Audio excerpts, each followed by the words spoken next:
గత ఎన్నికల్లో 137 స్థానాల్లో పోటీ చేసి ఒకే ఒక్క ఎమ్మెల్యే సీటు మాత్రమే గెలిచిన పార్టీ. ఆ పార్టీ అధినేత పోటీ చేసిన 2 సీట్లు ఓటమి పాలయ్యారు.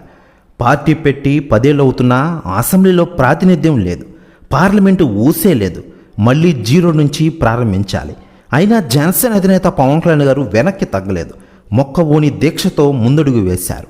తక్కువ సీట్లతో ఎన్నికల బరిలో దిగారు. జగన్ను ఓడించాలన్న భారీ లక్ష్యాన్ని పెట్టుకున్నారు. తనకున్న ప్రజలంపైనే ఆయన నమ్మకం పెట్టుకున్న విషయం తెలిసిందే.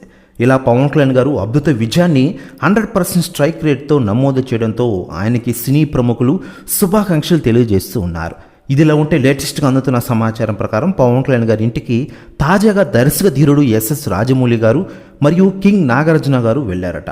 ప్రెస్ న్యూస్ కూడా తెగ వైరల్ అవుతోంది. కాకపోతే ప్రజాబలంపైనే నమ్మకం పెట్టుకున్నారు పవన్ కళ్యాణ్ గారు.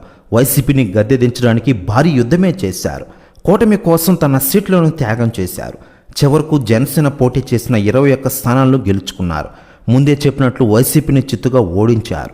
ఇప్పుడు జనసేన అసెంబ్లీలో 2వ అతిపెద్ద పార్టీగా అవతరించింది. ఎన్నికల ముందు 98% స్ట్రైక్ రేట్ చూపించాలని పార్టీ నాయకులను పవన్ ఆదేశించారు. కానీ ప్రజలు మాత్రం జనసేన అభ్యర్థులకు 100% స్ట్రైక్ రేట్ ఇచ్చారు.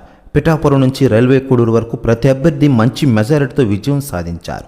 జనసేన 18 స్థానాల్లో గెలుస్తుందని ఆ పార్టీ నాయకులే చెప్పుకున్నారు. వారు కూడా ఊహించిన స్థాయిలో పోటీ చేసిన అన్ని చోట్ల ఆ పార్టీ గెలుపొందిన విషయం మనకందరికీ తెలిసింది.